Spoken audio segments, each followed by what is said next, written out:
Türkmen vatandaşlarımız köp zatlardan ejir çeke deyip dolu aytıp biljekler biz. Sebebi Türkmenistan'da birinciden şu iqtisadi reformanın, yer su reformasının edilmendigi sebepli halkımız köp zatlardan ejir çekiyor. Birinci bilen aytjak zadımız başlan. Şu Türkmenistan'da ilk bilen imit yetmezçiliği, halkımıza iş bilen öpçünçiliginin yokluğu, ondan başka da sanasan soğa var. Köp zatlara iqtisadi reformanın ziyani köp zatlara yetirilip dur şu ülkügünde. Sebebi Türkmen vatandaşlarımız yurt dışına çıkmağa nämçin mecbur bolýar diýen sorag var orta gelýär şu ýerde.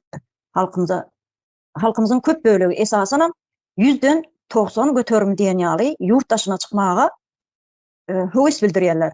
Ýa-da yurt dışına kaçmağa, yurt dışından bir iş gözlemäge özlerine mecbur galýarlar da. Nämçin şu zatlar orta gelipdir şu ülkügün. Muňam sebäpleri Türkmenistanda iqtisadi reformanın, yer su reformasının edilmendiginin sebäpleri diýip düşünýäs biz. Şonam halkymyza biz gurucu meclis täze Türkmenistanda şu zatlary hökman ne suratda halkymyza şu yer su reformasyny, iqtisadi reformany ýola goýuljak. Şolaram biz şu gepleşigimiziň üstü bilen size yetirmekçi vatandaşlar. Sebebi Türkmenistanda bir işsizlik var. Birem açlyk, imit gıtçylygy var. Şolar barada öz pikirlerimizi aýdaly.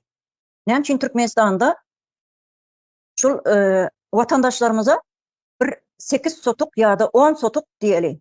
Ýa-da iň köp giň bir mellek aldım diýse 12 sotuk mellek yer paýlanyp berilýär. Şonda da Türkmen vatandaşlarımız bizim şu 12 sotuk yerin içinde bir özüne 2-3 konatlıca öý gurmak isleýär. Onam näme?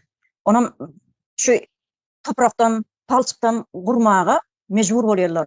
Sebebi Türkmenistan'da sady bir reforma edilmedi. Sady taýdan ýa-da finans taýdan vatandaşlarımız aty kyn ýagdaýda. Nämçin şu palçyktan, topraktan, ylaýdan öý gurup ýaşamaly Türkmen vatandaşlar şu 21-nji asyrda. Käbir Halkyň Sesi kanalynda ýa-da sosial mediada görenmizde aty bir gynandyrjy ýagdaýlary başdan geçirýän da Türkmenistanda. Vatandaşlarımız şu 21-nji asyrda da şu palçykdan öý gurmaly ýa-da şoň içinde hiç bir şert ýok. Şol ýalak derejelerde ýaşamaly. Emma bir tarapyna seredende Gurbanuly Berdimuhammedow şu jenaýatkar toparyň